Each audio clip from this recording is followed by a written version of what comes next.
Terakomari is your typical lazy shut-in vampire, who gains an unwanted job to be a commander of the ruling nations, but she also believes herself to be the weakest. However, in reality she can crush nations with just the tip of her finger.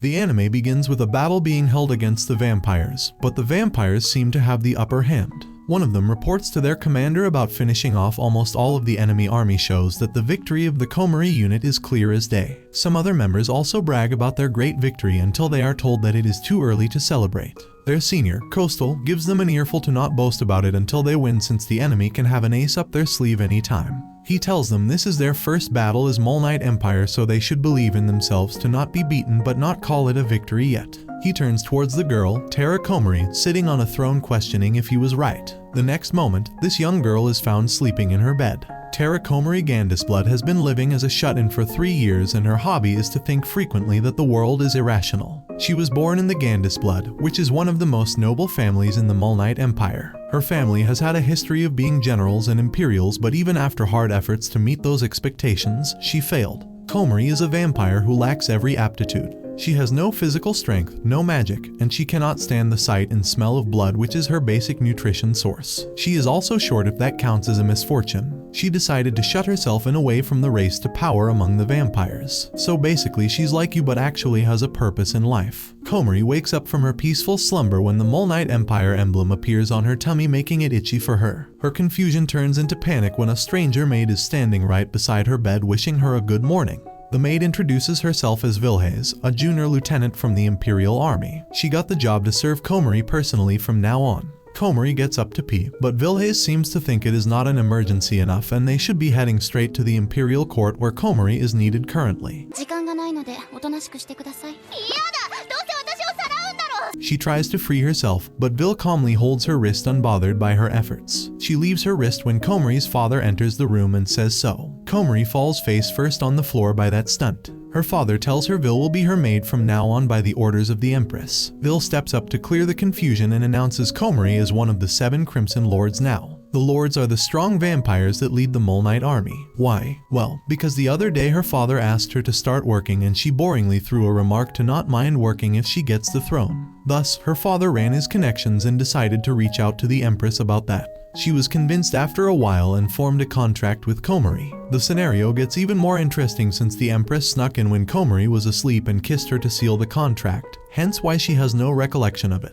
The Empress seems to be an even bigger drama than Komari. She decides to show her the Crimson Lord path via chibi pictures of her. As a Crimson Lord, Komari needs to go to war with a nation and win every 3 months. She can stand to be the next Empress after winning the 100th war. However, if she continues to lose, she will explode. She gets to be the leader of 500 men, but those 500 are very much capable of attacking her if they realize she is weaker than them. The Empress is well aware of Komari being weak and suggests they all keep up the act of showing her as strong. Vil expresses her favor in confessing loving Komari the most in the whole universe. Komari thinks it's a bluff, but Vil seems to be deeply infatuated with her. When reaches to address her army, Komari has a hard time pushing the huge door open, showing how weak she is. When the door is slightly ajar, a soldier appears abruptly trying to attack her, making Komari jolt and back away. The door closes right on the soldier's neck, killing him there and then. This accidentally sets up an example for others to not mess around with Komari or doubt her strengths. In her address, after messing it up first, she manages to create an intimidating impression that everyone will be heavily granted for following her in a life that is now war every day for them.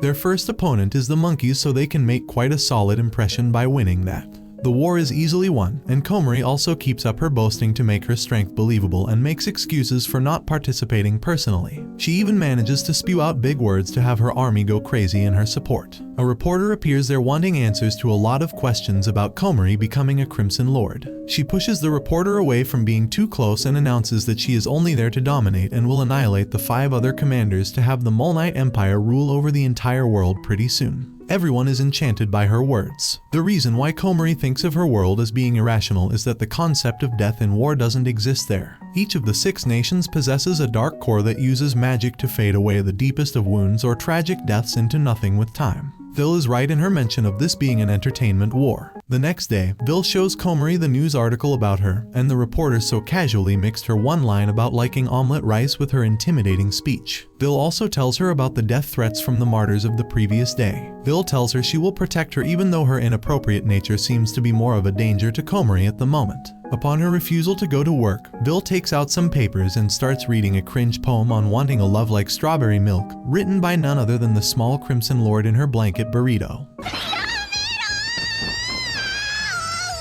Vil threatens to distribute this in the imperial court if Komari runs from her duties. Komari surrenders and agrees to follow Vil. Her cute vulnerable expressions once again bring the creep out of Vil. Komari prepares for a meeting with the 3 lead officers of her army. She asks what the next stance should be. The first one is the wolf, Bellius, who tells them they should go to perpetual war. He was demoted for murder charges formerly. The next is none other than the fan of Might Komari, Coastal, who wants to see what Komari decides. He is the lieutenant demoted on suspicion of kidnapping a young girl. The third is Mr. Rapper, Melanchonsi, who simply wants to have a rap battle with Komari. He was demoted on a failed attempt to blow up a palace. Even though the demands are absurd, Vil tells them Komari will grant them provided their efforts in the former war. Coastal captures a bunch of pictures of Komari and tries to get her into dresses that highly link to the accusation against him. Bellius holds out on his request while Melanchonsi and Komari end up having a rap battle against each other. While walking down the corridor, Coastal calls Komari a mystery, making Bellius question why he says so. He tells her that the riot in the Empire from 3 years ago reported about 100 total deaths, and they were all killed by one pinky finger. The suspicion goes to Komari, provided the statement Vil passed about Komari doing so in her childhood when they first met her. The two are highly unaware of how empty that claim was. Even though the stats and culprits are a mystery, it feels that the massacre was somehow linked to Komari. As the two get out of the palace doors, a blue-haired girl with a mask stands there. They tell her the palace is off limits, but she avoids their statement, showing her surprise at how the defenses of the palace are better than she expected, or else she would have now been on her way after killing the Empress. She tells them she will kill her soon, but now is not the time and she was just here to calculate the things on bait. She then mentions Komari becoming the Crimson Lord. The two attack her for obvious reasons but are too slow for her.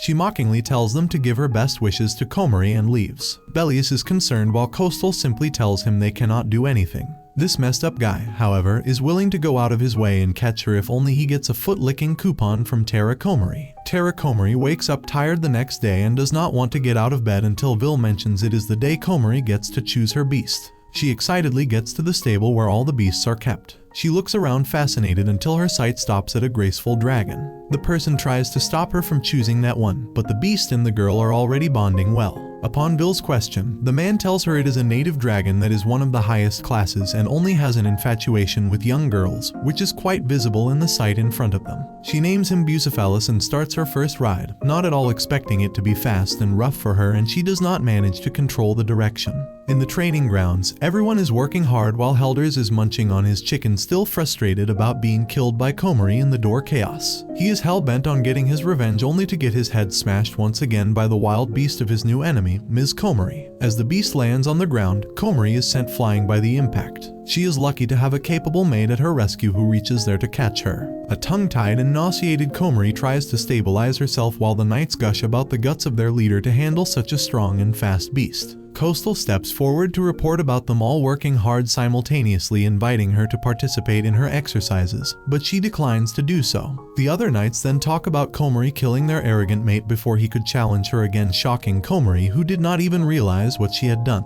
Vil also pitches in that the guy deserved it for trying to call himself better than her. The guy becomes alive again and tries to attack Komari one more time. Komari stands there too stunned to even try and dodge, but thanks to the on-spot thinking of Vil, things don't get out of hand. Vil pushes Komari in a spinning manner right before he can touch her. The spin looks like a graceful dodge, especially since her foot made Helders trip and she then lost her balance, landing her fingers directly in his eyes.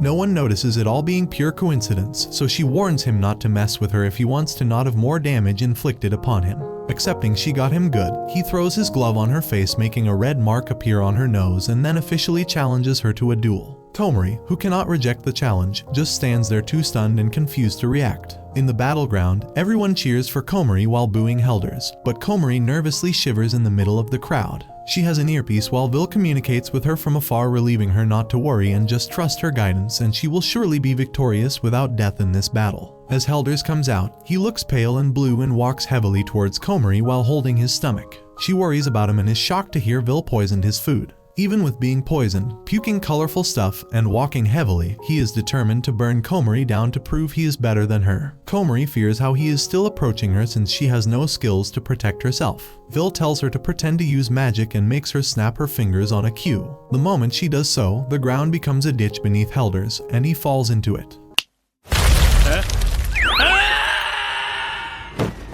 Everyone is amazed by the magic and the fact that they don't feel her magical aura, which means she knows how to conceal it too. Well, it is pretty easy to conceal something that does not exist. But the army does not need to know that. Still alive, Helders comes out of the pit and drags himself toward Komari while attacking her with his magic. She manages to dodge, or he does not aim right. We can never know. It turns out, Vil dug 52 pits in the ground as a trap, so she tells Komari not to move around much. However, the little distance between Helders and Komari currently has no pit. It is a thing to worry about for Komari but not for Vil. It is proved by Helders being blasted out by the 69 landmines planted in the field by the most loyal and devoted maid one can ever find. Helders tries to still attack but dies right before reaching her.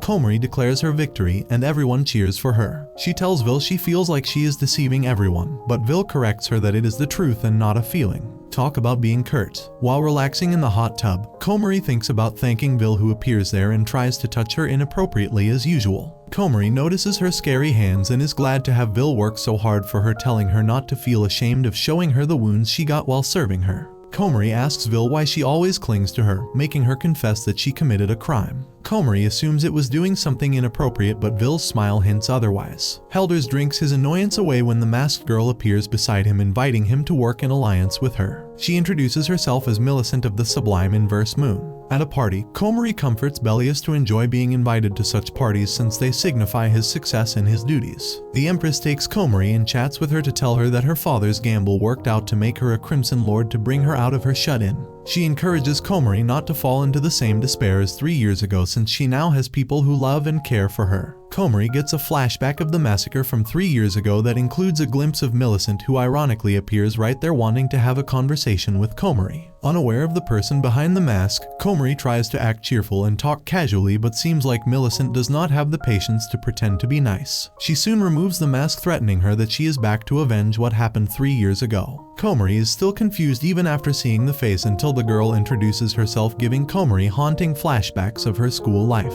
Millicent then attacks Komari, but she is pushed away by Belius, who gets stabbed in her place.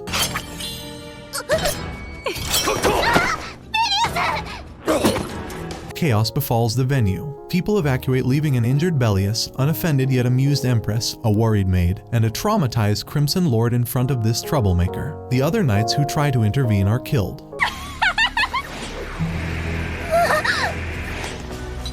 Millicent threatens to kill Komari, but only when she can truly kill her, as she is part of the Inverse Moon, a terrorist organization working to destroy the Dark Core so the dead can never become alive again. She then escapes through a portal. Coastal is offended by the intrusion and by Belius being killed, but Vil tells him not to act rashly, as Millicent carries a ritual article that won't allow dead ones to revive. She also points out there is a spy who opened transfer gates within the palace for Millicent, and makes an excuse for Komari that she is solely working on solving this issue. Komari lies in her room remembering her traumatizing school life, where being a weak vampire made her a core target of Millicent's bullying. She took it all silently until Millicent reached for her pendant, which was a memento from her mother. That is when she snapped and tried to run away, but does not recall what happened when Millicent tried to kill her afterward. Coastal uses Komari's hair to track where she is since he wants to help her out. Komari decides to shut herself in again, but Vil visits her with her favorite rice omelet. She hands her a letter that shares why Vil is working for her, but before the conversation could progress further, she is stabbed by none other than Millicent.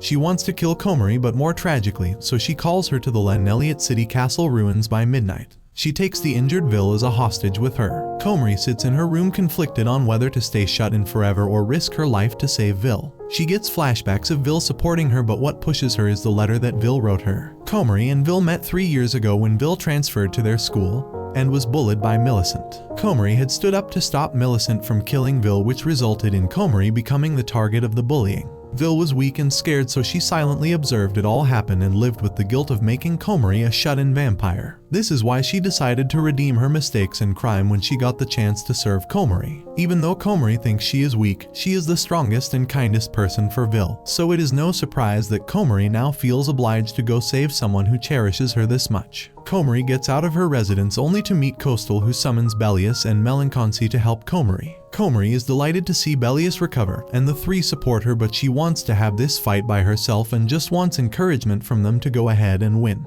Helders, who was the traitor, is annoyed to see Vil as a hostage and regrets working with a terrorist who is sadistically harming an already dead Vilhaze. Millicent stabs Helders for talking too much as if it is a normal thing to do and is delighted to see her enemy finally there to see her. Komari is simply focused on saving Vil, but Millicent intends to take her sweet time to narrate why she resents Komari so much. The same day 3 years ago, Komari became the strongest of all and made Millicent hate her even more than before. Millicent was the heir of a competitive family, and her father wanted her to compete in power with the Gandus blood family. He hired a teacher to use all brutal means to make her acquire Rikaku Liberation, a phenomenon where one can shatter the earth and move the stars with their unique magic. It is triggered by a certain state of mind, so her training mainly involved having inflicted wounds that don't heal with magic so she can acquire this ability. But even after a hell of training, she could not do so and was heartbroken for being called a disappointment by her father. When Millicent got to know of Vil's Rikaku Liberation predicted the future of the one who drinks her blood.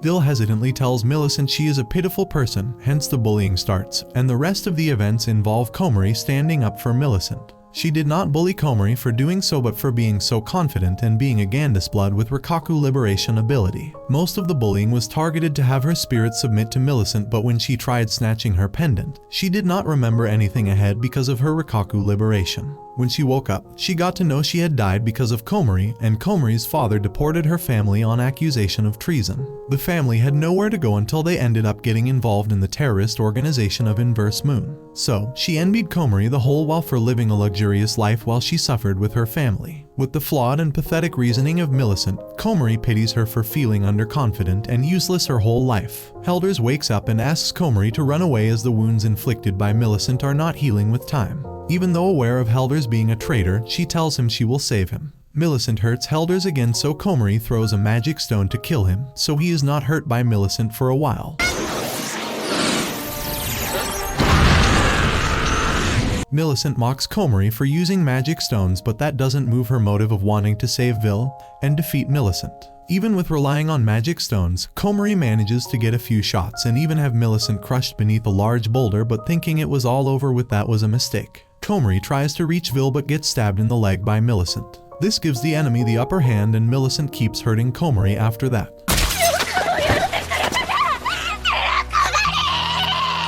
Millicent is once again proved wrong to think Komari came here relying on her Rikaku Liberation, since Komari has no idea about that. She only came to save a friend even though she knew she was weak. Annoyed at that, Millicent decides to kill Vil, but Komari comes in between, once again becoming the target of Millicent's wrath. Millicent keeps hurting her until one final attack sends Komari flying and hitting Vil. As Komari lies there helpless, pitying herself for losing against Millicent and failing to save Vil, Vil weakly tells Komari to not look so sad. Ready to face whatever punishment her next move brings her, she pulls her hand out of the ties, making it bleed. She then drops the blood in Komari's mouth. This shows Vil that Komari will not lose, followed by Komari awakening her Rikaku Liberation.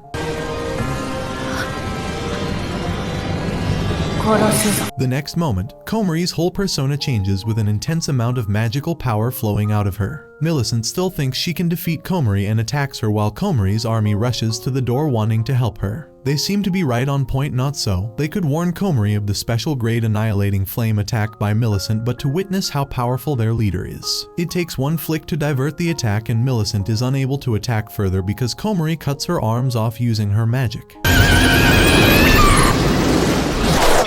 Ready to end the chaos, Komari then crushes Millicent's head. A little too late, but Millicent finally realizes that liberation is linked to honest feelings like deep and genuine care for the people who matter to oneself. She was weak because she was shallow and petty, not because of some dumb luck. The next morning, Komari wakes up in her bed with bandages on herself and a bandaged up Vil beside her. Komari is relieved that Vil is fine while Vil keeps it that they just won with the help of Komari. Her father had told Vil that Komari evoked her Rikaku liberation for the first time back when she was 3, and drank blood for the first time, so she was hypnotized to hate blood so she would not go out of control with her magic. This is why they decided to not tell her of her true skill so as to not burden her. Now the question remains on what Vil should do since she has redeemed herself and helped Komari. After a good amount of dramatics, Vil manipulates Komari into keeping her as her maid and then tries to further manipulate her by calling it a proposal by Komari for Vil to forever be with her. Vil once again gets an earful from her tiny boss. After Komari and Vil patched up from the Millicent mishap, Karen summoned Komari to her palace. Now, here's where things get interesting. Komari's completed a writing masterpiece that outshines even the greatness of Strawberry Milk. But hold on to your hats, because Vil, in her eager anticipation to impress her crush, decided to wait in the buff, aiming to warm Komari's heart with her unusual approach. Of course, Komari's reaction was nothing short of unexpected. In the midst of this, a cloaked blue-haired girl with red eyes makes a brief appearance, signaling the activation of her core implosion ability. As Vil and Komari make their way to meet Karen, they cross paths with the envy-inducing float Masquerale, the villainous Crimson Lord. Turns out, she's not thrilled about Komari's winning streak, thinking Komari is all show and no substance. Now, onto the hilariously awkward apology attempt.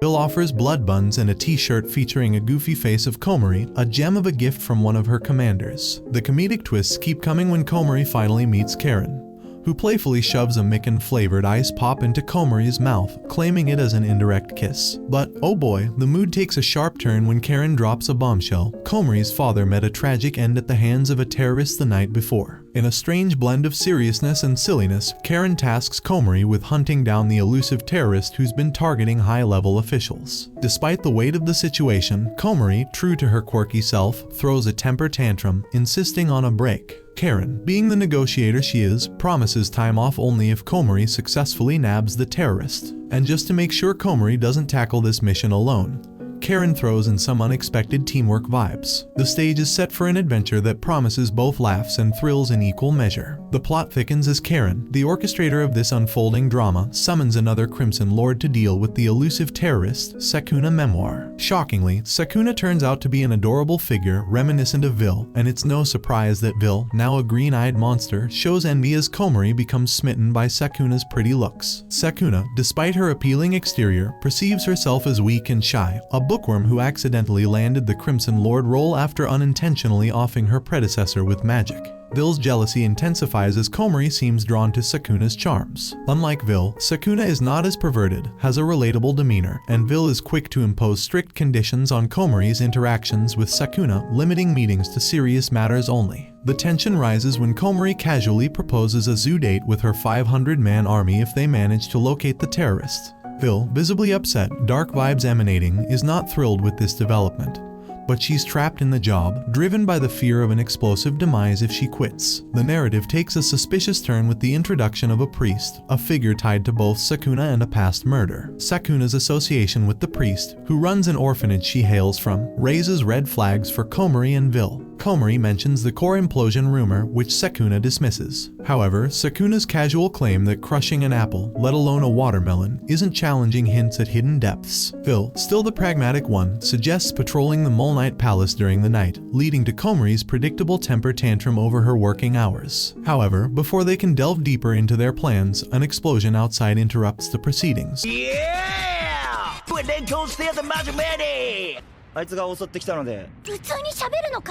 Komari's forces are defeated by none other than Masquerale, who accuses Komari of terrorism, destruction of property, and attempted murder. Now, Masquerale aims to submit a vote of no confidence for Komari, putting her in a dire situation. Ville's ominous visions of Komari's explosive demise, linked to the blood buns she gave to Masquerale, make the stakes even higher. As Komari faces the challenge of clearing her name and catching the real terrorist, Ville, despite her dislike for the flirting between Komari and Sukuna, gears up to take matters into her own hands. The plot thickens, promising a mix of suspense, humor, and unexpected twists as the characters navigate this complex web of intrigue and danger. In a surprising turn of events, Masquerale attempts to gather all the Crimson Lords for a meeting, armed with the belief that Komari exaggerated her strengths, citing Komari's report card. Masquerale, driven by a desire to eliminate Komari, questions her qualifications and implies that her position is a result of connections, particularly Karen's influence. Despite Karen's attempts to defend Komari, she lacks the authority over Crimson Lord affairs, highlighting Masquerale's ruthless demeanor, reminiscent of the bullying tactics employed by Millicent. Meanwhile, Sukuna uncovers the shocking news of a deceased Crimson Lord, only to discover that Ville is the culprit.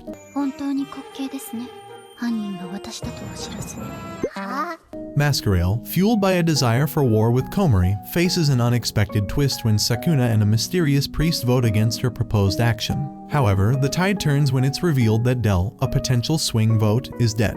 In a clandestine revelation, Ville discloses to Komari that she poisoned Del to ensure Masquerale's plan fails. Frustrated by the thwarted vote, Masquerale attempts to declare war on Komari. Surprisingly, Karen approves the idea, paving the way for a Crimson Lord's War, a free-for-all entertainment spectacle. Despite Komari's reluctance to be a Crimson Lord, she finds solace in her writing and even hands Sukuna a manuscript during their meeting. However, a revelation about her pen name prompts a hasty rendezvous with Sukuna. During their encounter, Komari crosses paths with the suspicious priest, who hints at a mysterious farewell. Sukuna, intrigued by Komari's soaked appearance, offers her hospitality, presenting a Komari shirt, a peculiar item Ville seems to possess in abundance. As Komari explores Sukuna's living quarters, she stumbles upon a room filled with Komari dolls, a dakimakura of herself, and an array of pictures. Unveiling Sukuna's immense crush on her, Komari learns more about Sukuna's background, including her family being held captive and her adoption by the priest. Further revelations surface as it's disclosed that Sukuna, like Komari, is a vampire known as the Sapphire, emitting no body heat. Despite Komari's willingness to collaborate, concerns arise within Sukuna's magical team compared to Komari's. As they discuss matters under the night sky, Sukuna poses a hypothetical scenario about terrorists threatening her family, testing Komari's resolve. Komari's unequivocal response raises doubts in Sukuna's mind, leading to a tense moment where Sukuna attempts to strangle Komari before Ville intervenes. Sukuna finds herself torn between her allegiance to the terrorists and her burgeoning friendship with Komari. The terrorists retaliate by killing Sukuna's hostage family, introducing the risk of permanent death. Sukuna, caught in a complex situation, struggles to reconcile her duty with her newfound bond with Komari as the intricate web of alliances and betrayals intensifies in this gripping anime saga. Sukuna found herself in a perplexing situation when the blue-haired vampire casually strolled into her room. The vampire, nonchalantly sipping tea, cast a critical eye on Sukuna's choice of attire, a rather unconventional t-shirt featuring Terakomari's face. Despite the vampire's evident disapproval of Terakomari worship, Sukuna cherished the fugly t-shirt as a personal favorite. The conversation took a more serious turn as the vampire disclosed her intention to depart from the ranks of Inverse Moon, and Sukuna, in turn, revealed the dire situation of her family being held hostage. Meanwhile, the atmosphere surrounding the impending Crimson Lord's War reached a fever pitch as revelers indulged in spirits and lively discussions. Projected onto a colossal screen, the rules of the upcoming conflict were unveiled. Contestants were to retrieve a crimson spear located at the heart of the ruins before the sun dipped below the horizon. Points were allocated for dispatching enemy soldiers and Crimson Lords, with the lowest scoring Crimson Lord compelled to resign. Each commander was entrusted with a mere 100 troops, and the victor stood to receive rewards from Her Majesty. Komari, though participating in the war, found herself with a modest force of 30 troops, having weathered the selection process that witnessed the demise of 470 candidates. A taunting call from Float, predicting Komari's imminent failure, added an extra layer of tension.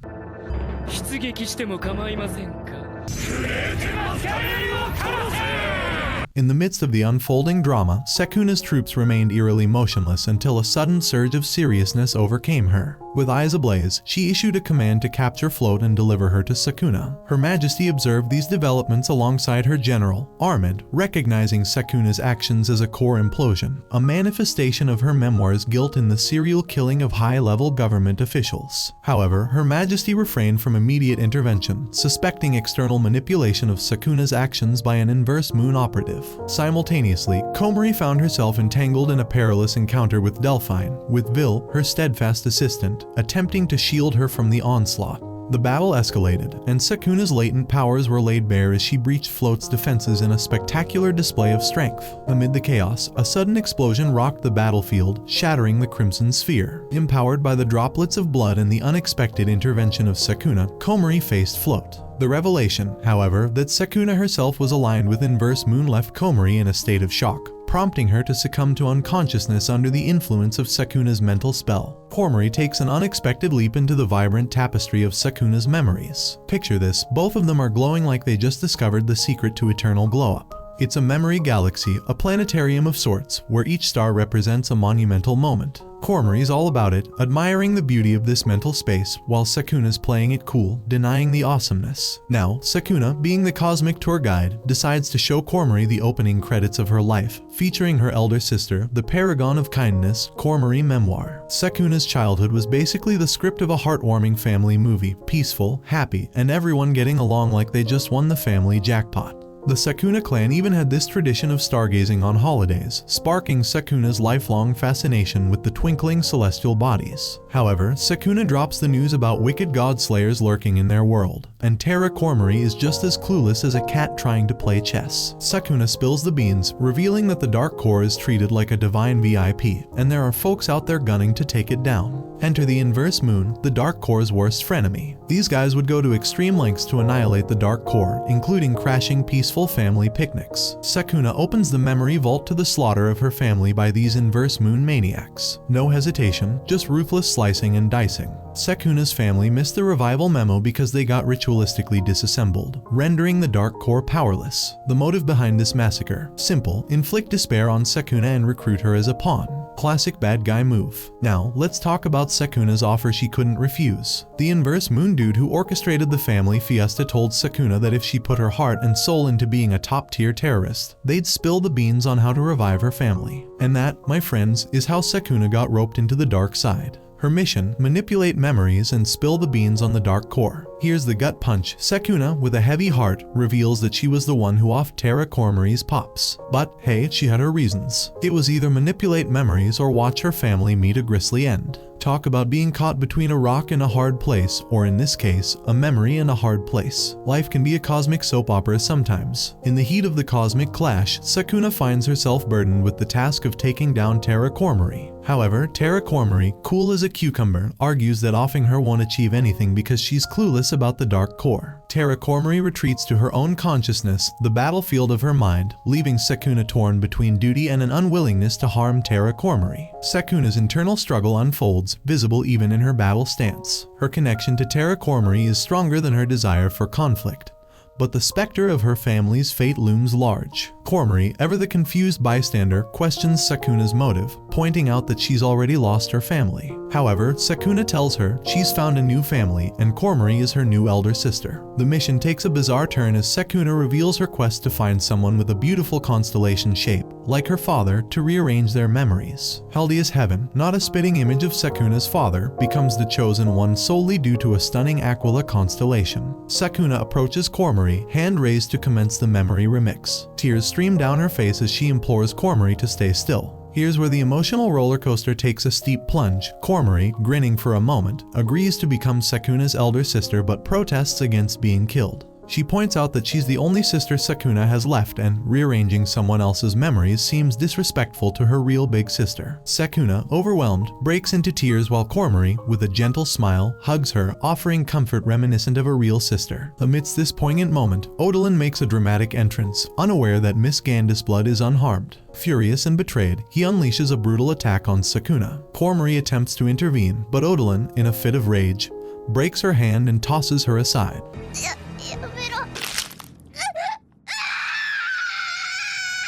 Realizing Komari is too fragile to bother with, Odalin prepares to deal with Sukuna. But Sukuna, battered and wounded, stands tall, shouting at Odalin to stay away from Terakomari, defiance burning in her eyes. The battle rages on, not just between warriors, but between loyalties and the bonds of newfound sisterhood. Sukuna decides to break ties with the inverse moon, much to Odalin's furious objection. He berates Sukuna for her rebellious stance, emphasizing her role as his tool for life. But Sukuna, fueled by a newfound resolve, unveils Cornelius's elixir, a gift from Odalin, and consumes it.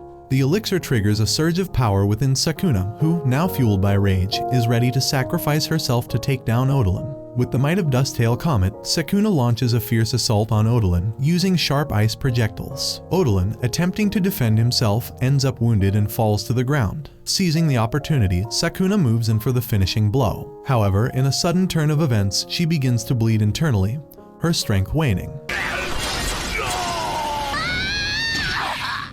It's then that Sukuna recalls the advice of the Purple Witch, urging her to let Komari drink her blood when things get tough. As Komari approaches, emitting a blue aura, Sukuna, weakened and on the verge of defeat, allows Komari to drink her blood. The transformation is remarkable. Komari's appearance changes, and her magic takes on a new level of potency. Komari, now empowered, confronts Odalin, who is ready to strike her down with a ritual article. Komari uses her newfound abilities to protect Sukuna, but her mercy comes with a condition: Odalin must apologize. Odalin, steeped in arrogance, refuses to comply. In response, Komari delivers a powerful punch that sends him flying miles away. But the relentless Komari doesn't let him escape so easily. She appears beside him, freezes his arm, and proceeds to rip it apart, shattering it on the ground.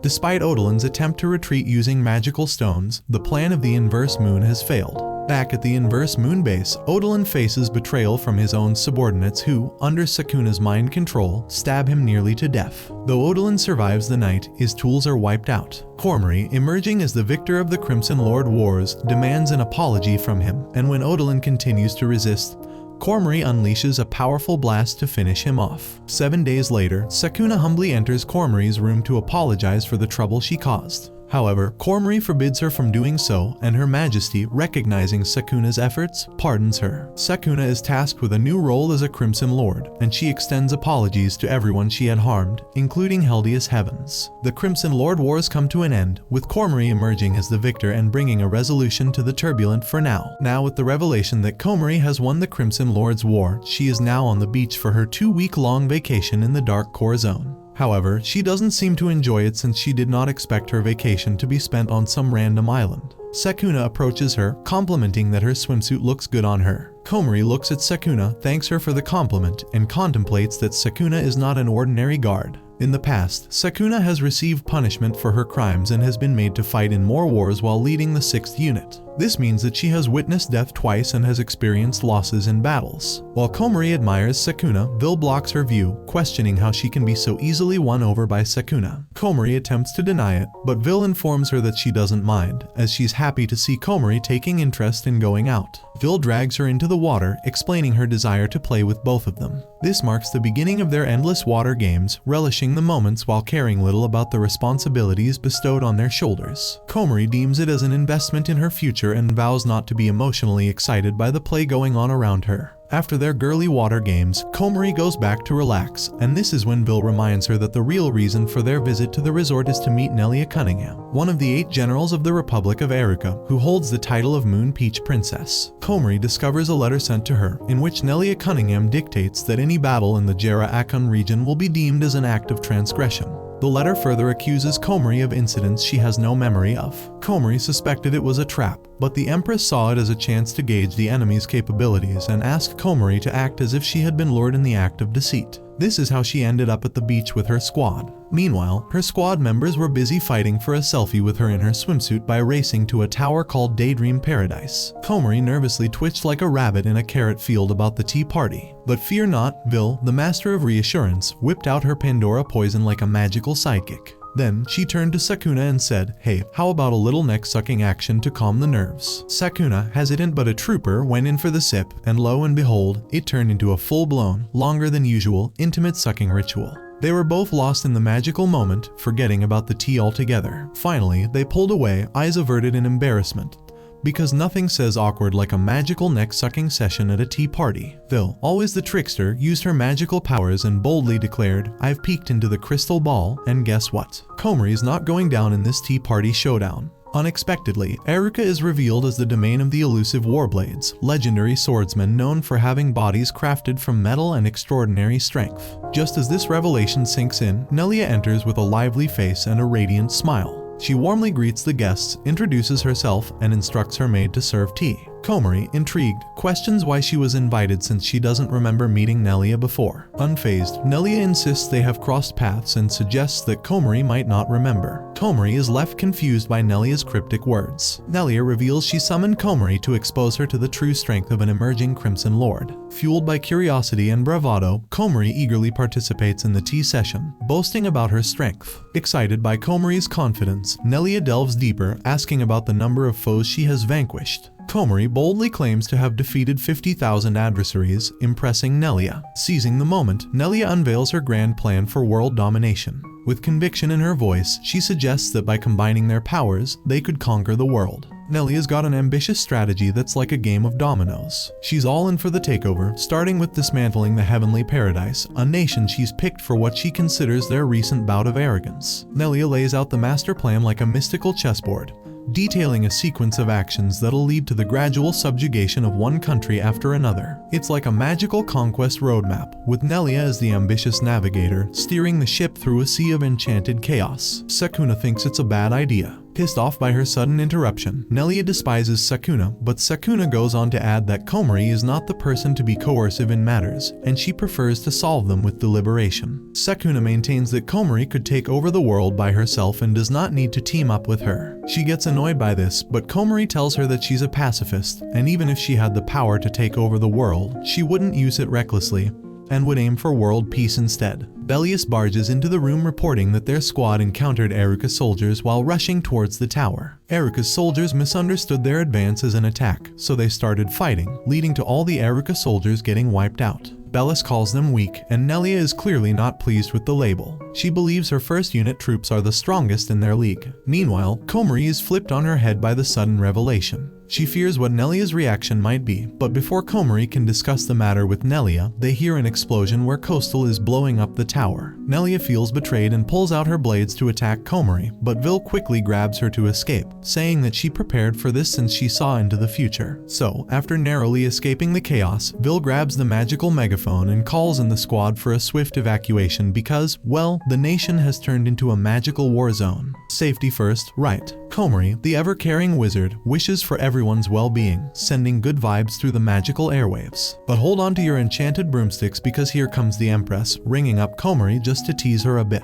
Classic Empress move. She spills the magical tea about Carla Amatsu, a special envoy from the Divine Paradise Nation, who's got something to chat about. Now, switch scenes to our dynamic duo of journalists, Melka and Tia, who are basically the magical Sherlock and Watson of the story. They're spying on Carla, thinking it's just a routine interview. Plot twist: Carla is no ordinary envoy, she's one of the elite Imperial Sabers of the Divine Paradise. Carla's visit takes an unexpected turn as she reveals her intention to discuss the prospect of forming an alliance. She candidly explains that her kingdom finds itself in a strained relationship with Eruka, and she sees potential common interests with the Empire. The Empress validates Carla's concerns, acknowledging the growing challenges posed by Eruka's territorial ambitions following its transition into a republic. The reporters express their intrigue, prompting Komari to delve into Eruka's history. She reveals that Eruka was once a monarchy until Madhart, the current president, spearheaded a revolution that transformed it into a republic. This piece of history adds a layer of complexity to the geopolitical dynamics at play. In the midst of this exchange, Komari ventures to ask Carla if her ultimate plan involves direct confrontation with the common adversary. Carla, however, expresses a preference for steering clear of unnecessary combat. This strategic approach piques Komari's curiosity, prompting her to inquire about Carla's broader perspective on the world. In response, Komari poses a profound question, asking Carla whether she believes the world would be better off without the scourge of wars. Carla says that she does, which makes Komari feel relieved as she tells her she's also a pacifist. Coastal hands her a threatening letter from Nelia, which Carla finds suspicious, and she asks if she was lying about being a pacifist. Komari tries to explain herself but notices Coastal listening, so she immediately changes her answer, claiming that she's actually a slaughterer who doesn't understand the people who love peace. Carla feels deceived and calls the Empire a savage country, but the Empress calls her behavior inexcusable and tells Komari to kill her for insulting the Empire. Komari tries to get out of it, but Coastal suggests she should do it, so she tries again to not make him suspect anything. Carla tells her she's strong enough to kill 5,000 people in just 5 seconds. So Komari tells her that she could kill 50,000. But Carla doesn't back down, saying she'll reduce the Empire to ashes and kill 50 million. Vil suddenly pushes Komari on top of Carla, who freaks out, thinking Komari was about to kill her. The Empress interjects, telling Carla she must ally with the Empire if she doesn't want to be murdered. Carla realizes that she has no choice, so she reluctantly accepts. Meanwhile, Nelia talks to an official who despises her for failing to catch a vital opportunity. She could have gotten the better of Gundus blood. It's such a pity mistake that even he cannot write it off. He then reminds Nelia that she has been tasked to get the better of Nelia with no other choice. Nelia turns her head down and accepts her mistake. The figure reminds her to make herself as useful as possible so that she may not end up like her father. The conversation wraps up, and suddenly, Nelia erupts like a volcano, fuming that she's been treated like a mere doormat by the old geezer. She springs to her feet, eyes ablaze with determination, and declares that a new era has dawned for Nelia. She exclaims she needs Komari to turn the world upside down. Nelia's mind drifts to memories of her father, a figure who imparted valuable advice. He encouraged his daughter to grow into a kinder person than those around her. However, Nelia, ever determined, insisted on becoming stronger rather than gentler. Recollections surface of a charismatic man addressing the masses, emphasizing the Warblade's strength and the idea that power should be wielded for the people.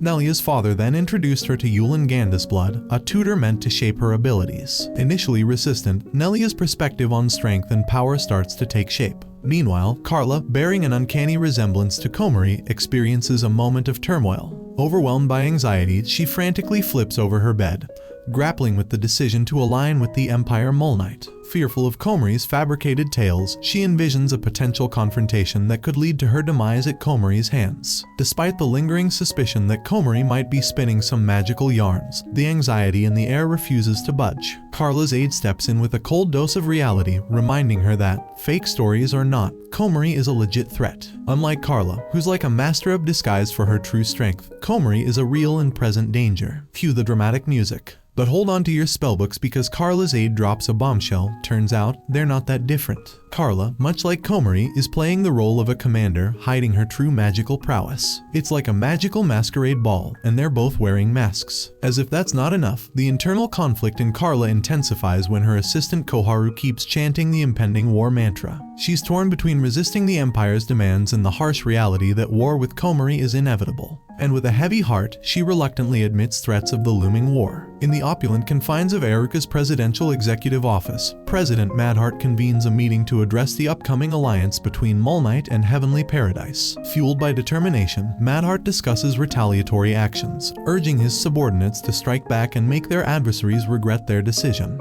The atmosphere in the room is charged with resolve as the president lays out his plans. Amidst the discussions, Nelia, driven by a personal vendetta, abruptly rises and requests another opportunity to capture Komari. However, her plea is intercepted by General Rainsworth, who sharply reminds her that her previous failure to apprehend Terakomari resulted in setbacks for Daydream Paradise. Rainsworth insists that Nelia must prove herself before seeking another chance, casting doubt on her capability to restore the monarchy. Frustration simmers within Nelia as Rainsworth dismisses her aspirations. In a revealing moment, it becomes clear that Nelia is not just a warrior, she is the princess from the old monarchy. Her childhood, marred by imprisonment and the stripping away of her rights, casts a shadow over her present struggles. As the meeting wraps up, enter Rainsworth, sliding over to Nelia with an offer, join him in his married life. Well, Nelia's not having any of that. She's like, excuse me, Mr. Condescension, but I'm destined for greater things. She vehemently rejects Rainsworth's proposition, throwing shade left and right, and pledges to become the next president. Boom, Nelia's on fire,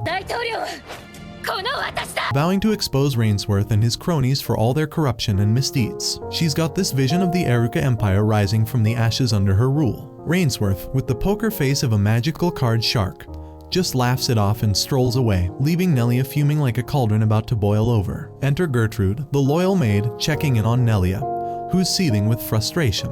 Vil rouses Komari from her slumber, and as she opens her eyes, she finds herself surrounded by all the Crimson Lords at a table. Perplexed, she questions Vil, half believing she might be in a dream. Vil chuckles and explains that due to Komari's oversleeping, her bed was relocated to the meeting room and repurposed as a table. Taking her place at the table, Komari discovers that the meeting is convened in the fortress city of Fori due to an urgent proclamation from Eruka. Vil, with a serious demeanor, proceeds to read out Eruka's declaration of war against the Alliance, appointing Komari as its leader. The weight of responsibility hits Komari, but before she can fully grasp the situation, she voices her discontent, citing the newspaper articles circulating about her recent meeting with Carla. Quickly realizing the gravity of the audience around her, Komari corrects herself, now claiming she intends to fashion a pool from the blood of her enemies. The Empress discloses intelligence gathered by her scouts, asserting that all 8 generals of Eruka are set to launch an attack on Fori. She outlines 2 primary objectives for the impending war: to annihilate the advancing enemy forces and obliterate their military base. Carla chimes in, revealing additional intel about illegal ritual articles reaching Daydream Paradise. She proposes that presenting evidence of this to the 6 nations could potentially compel Madheart to concede victory. To execute their strategy, Carla suggests dividing into offensive and defensive teams. Boom! A sudden explosion hits the room like a magical fireworks show gone wrong, turning everything into chaos and devastation.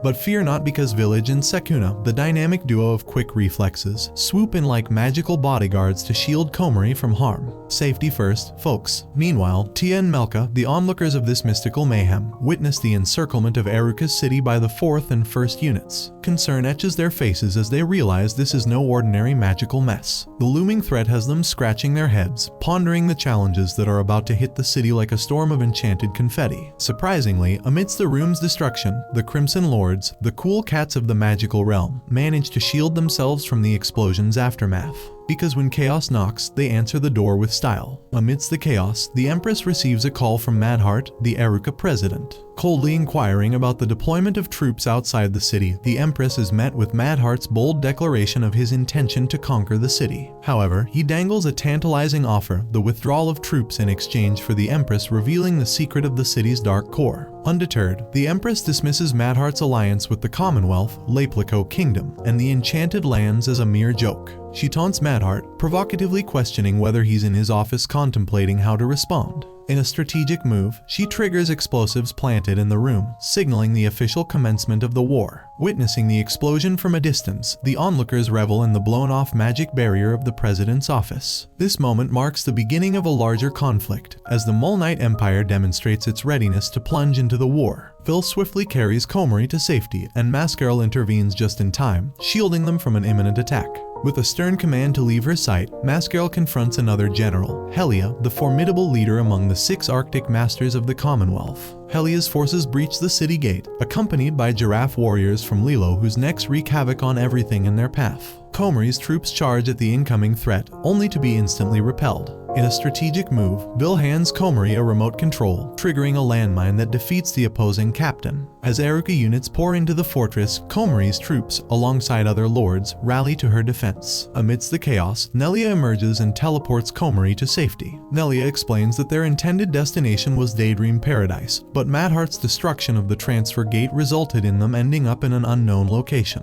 Urging Komari to stay calm, Nelia reveals a surprising connection. She is Komari's mother's former student, and they had previously met at the joint exchange party of the Mole Knight Empire and the Eruka Kingdom. Flashback alert. Picture a younger Komari and Nelia surrounded by desserts, sharing a sweet moment. Nelia, with stars in her eyes, can't help but shower admiration on Komari's mom, a legendary achiever who's practically left a mark on all 6 nations. Desserts and compliments, the perfect combo. Amidst the delightful chatter, Nelia, the curious wizard, pops the million-galleon question, "Hey Komari, do you see yourself becoming a commander like your epic mom?" This is when Komari unveils a different dream, leaving Nelia wide-eyed with surprise. Drumroll, please. Disliking the idea of direct confrontation and combat, Komari shares her vision of achieving world domination through unity. She believes in fostering harmony and making everyone in the world get along. In a heartwarming twist, Komari extends the hand of friendship to Nelia, expressing her desire to be friends rather than foes in the journey ahead.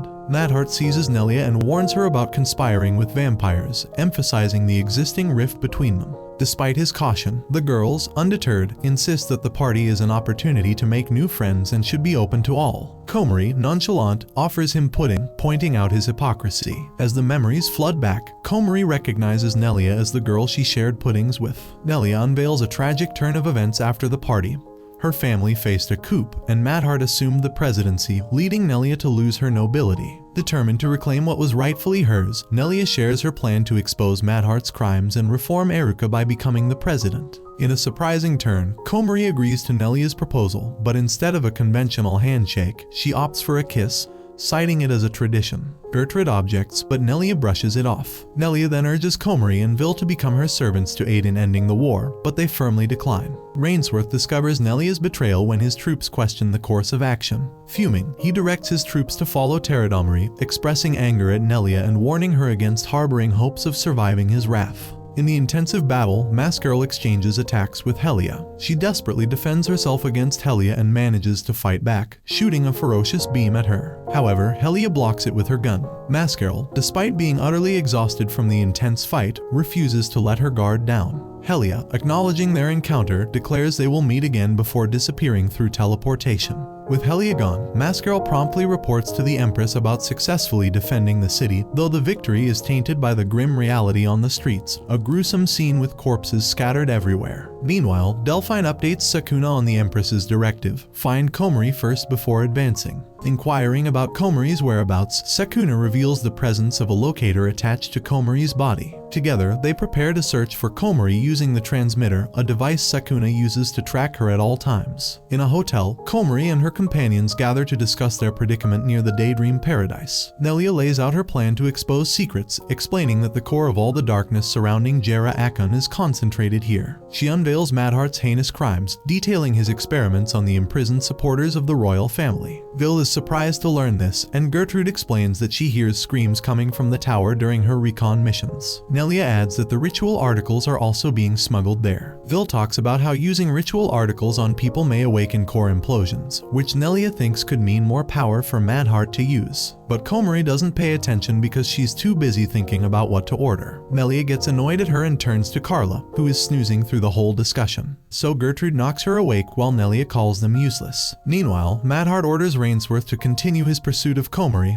and Nelia and tells him that he will mobilize the Daydream unit, which he wants him to take command of. Once the girls reach the Daydream Paradise, they wake up to find Rainsworth attacking Nelia. They quickly jump out of the window and use a smoke bomb to escape. Vil carries Komari away while leaving a dead Carla behind.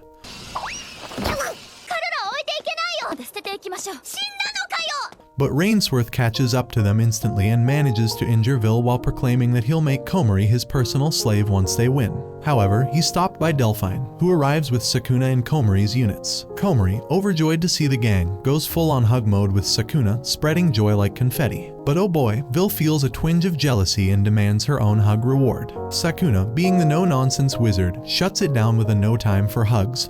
Folks, she reassures Komari that she's got this, ready to handle the enemies like a boss to ensure her escape.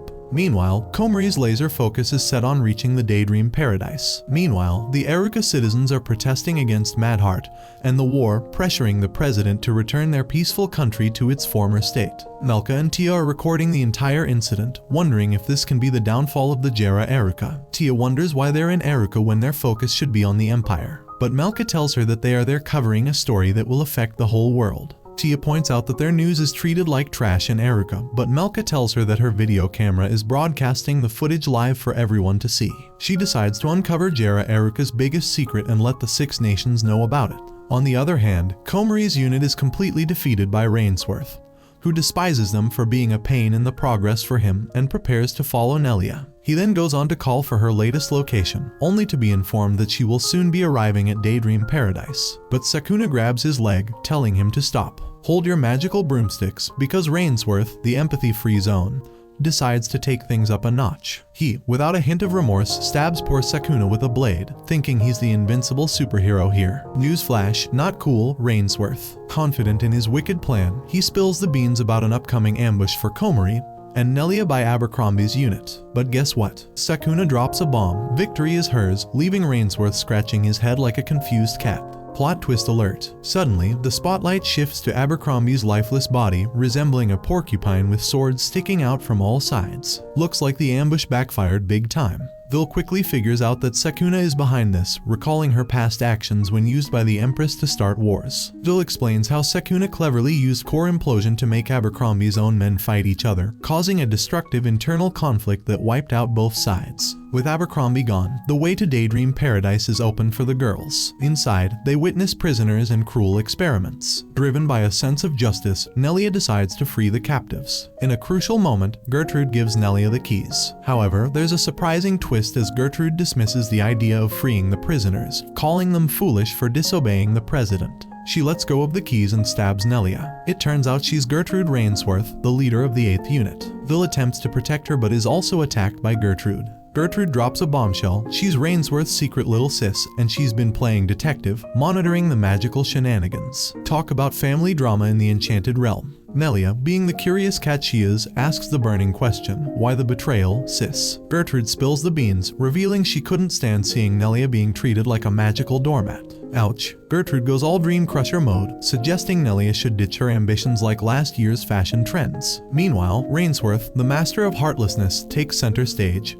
dismissing Nelia's dreams like they're yesterday's leftovers, leaving our magical heroes emotionally bruised. The tension escalates until Nelia is on the verge of breaking down. However, Komari, witnessing this cruelty, steps forward with strong determination. He passionately argues that Nelia's dream is not only alive but also resistant to individuals like Rainsworth. Instead of calming Rainsworth down, Komari's defiance only makes him angrier. Undeterred, Komari stands his ground, firmly believing that Nelia won't give in to someone like Rainsworth. Komari's determination leads him to demand a genuine apology from Rainsworth. In response, Rainsworth loses control and violently attacks Nelia. The consequences of his brutality become painfully clear as Nelia, now injured, starts coughing up blood. However, an unexpected twist occurs as a mysterious fog blankets the room, signaling the arrival of Sakuna. Gertrude, sensing an imminent threat, alerts Rainsworth to an impending attack, only to discover that the threat emanates from the men who had been tailing Sakuna. With Gertrude gearing up for a confrontation with Sakuna, she instructs Rainsworth to take command of the Daydream unit. As Nelia puzzles over the nature of this unit, Rainsworth reveals its clandestine development by Madheart, comprising an impressive 5,000 elite soldiers. Madheart, the master of mischief, gets a surprise visit from the Empress, who somehow ninja-ed her way into his secret hideout.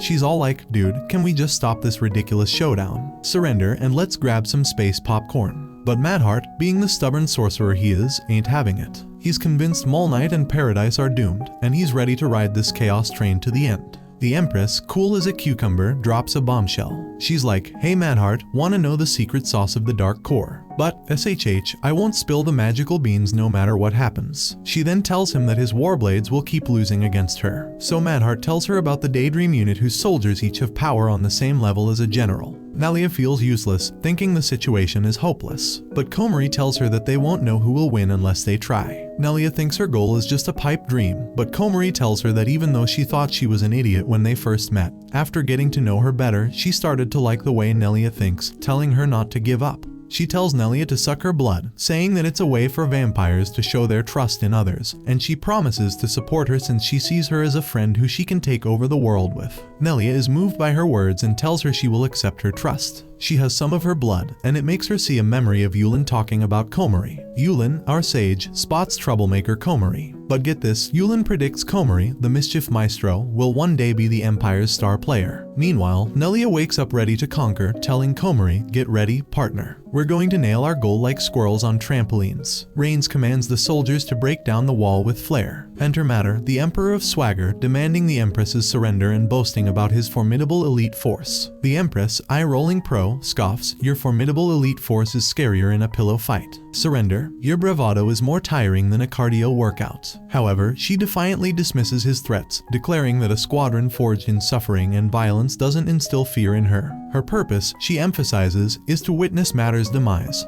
setting the stage for Melka's broadcast that exposes Matter's nefarious schemes to the world. Nelia takes flight, using her core implosion to liberate the prisoners. Gertrude, skeptical of Nelia's efforts, deems them useless and warns of the impossibility of defeating Matter. Undeterred, Nelia confronts Gertrude about her betrayal, cutting through her sword and delivering a powerful punch. Gertrude reveals her painful past, explaining that she endured abuse from her brother. Moved by Nelia's kindness, Gertrude sought to spare her from suffering. Nelia counters, expressing that being treated as her brother's pet isn't true peace. Gertrude apologizes to Nelia much like "oops, my bad" kind of thing. But Nelia, being the understanding soul she is, sees through Gertrude's intentions. "No worries, Gertrude. I get where you're coming from," she replies, forgiving her and even extending an invitation for a heart-to-heart talk. Touched by the gesture, Gertrude pledges her undying loyalty, declaring herself as Nelia's #1 servant. Carla suggests a strategic approach rather than impulsive action. Nelia, recognizing the need for global unity against matter, decides to discuss this with Komari. However, Sakuna, mistrusting Nelia, blocks her path. Nelia reveals a surprising connection, claiming shared blood with Komari, stunning Vil and Sakuna. Realizing her lie, Nelia cuts her hand and offers it to Komari, emphasizing her incredible power and the transformative potential of drinking her blood. Komari, a bit unsure but swayed by the power of sisterhood, reluctantly agrees. As she sips Nelia's blood, magic happens. She levitates, bathed in a glow of newfound power, summoning a sword that practically doubles as a celestial light show. In a dramatic twist, Melka declares Komari as the unexpected savior, sending shockwaves through the onlookers. The people, who were probably just expecting a regular Tuesday, suddenly find themselves with newfound hope, all thanks to a sisterly sip of power. In the superhero duo corner, Mascaril and Heldius, tired but still rocking their capes, find themselves low on energy after playing the ultimate defense and evacuation tag with the people. As if the universe had a sense of humor, more soldiers show up, and it's like, really, can't we catch a break? But lo and behold, cue the entrance of Melanchoncy, the unexpected hero of the hour. With a flick of her cosmic wrist, she sends the soldiers scattering like startled pigeons with a powerful blast. In a teleportation spectacular, she zips around, taking command of the 5th unit like she's orchestrating a cosmic symphony. Heldius, mid-battlefield, squints and mutters, "Well, that's a game changer," realizing the dynamics just did a 180, courtesy of Melanchoncy's grand entrance. Melanchoncy teleports next to Rainsworth, expressing her intent to kill him to atone for her sins. However, she ultimately decides to leave him to Komari, who swiftly attacks with her golden sword. Meanwhile, Nelia confronts Rainsworth, who attempts to persuade her to join him by promising happiness. She firmly rejects his advances, proclaiming her allegiance to fight alongside Komari. Rainsworth charges at her, but she effortlessly cuts through his sword. Nelka continues her broadcast, rallying the people to rise up, while Madheart watches in disbelief. The Empress confidently informs Madheart that Komari will lead the people's hearts. As her squad teleports to her side, Carla arrives with her troops, receiving orders to join the fight. Helia also enters the battlefield, but learning of the recent developments, she declares Erika as their enemy. Rainsworth persistently belittles Nelia, but she remains determined to defeat him. Komari hurls a sword at him, but Nelia intervenes, expressing her desire to be the one to face Rainsworth. He orders his soldiers to capture Nelia, redirecting his attention to Komari. Activating his core implosion, he transforms into steel, claiming her attacks will be futile. However, to his shock, her sword effortlessly pierces through him. Komari follows up with a barrage of swords, impaling Rainsworth from all sides, causing him to revert to his original form. In a poignant flashback, a young Rainsworth endures bullying while trying to protect his sister. Meet revenge-driven dude who, fueled by a vendetta against snooty nobles, decides to level up and become a soldier. He's basically on a quest for biceps and battlefield glory. Enter Nelia, the Queen of Open Arms, who spots his potential and welcomes him with open arms, probably because she senses a good gym buddy. She acknowledges his efforts for Team Erika but drops a truth bomb, like a mixtape of wisdom, that he might have aimed for the wrong goalposts. Komari tells him to repent as she slashes him with her sword, and Madheart hears his comms go silent. He starts freaking out after seeing Komari's power, so the Empress tells him that her idea of world domination is to create an ideal world where people can help each other. Madheart doesn't believe her, saying that people are selfish, but she tells him that Komari is different and her purpose is to guide the hearts of the people in the right direction. She tells him that people who have been saved by Kari go on to forget the idea of subjugating others, and with more people like that, they can achieve their goal. Komari appears outside his window with Nelia, and they combine their swords together, creating a huge beam of light that swings at him, causing an enormous explosion.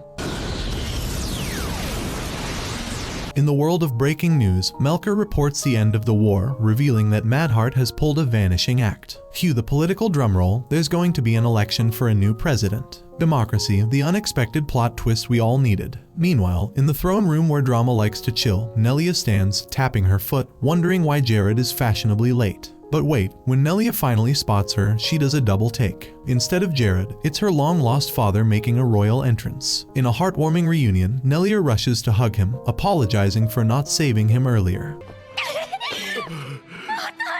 But Papa Hero brushes it off, praising her for becoming a warrior extraordinaire. 1 month later, Komari's squad is engaged in fierce battles against enemy soldiers, all while vying for the coveted reward of a head pat from Komari herself. The competition becomes intense, leading squad members to even fight against each other, leaving Komari astonished and somewhat saddened by the conflict.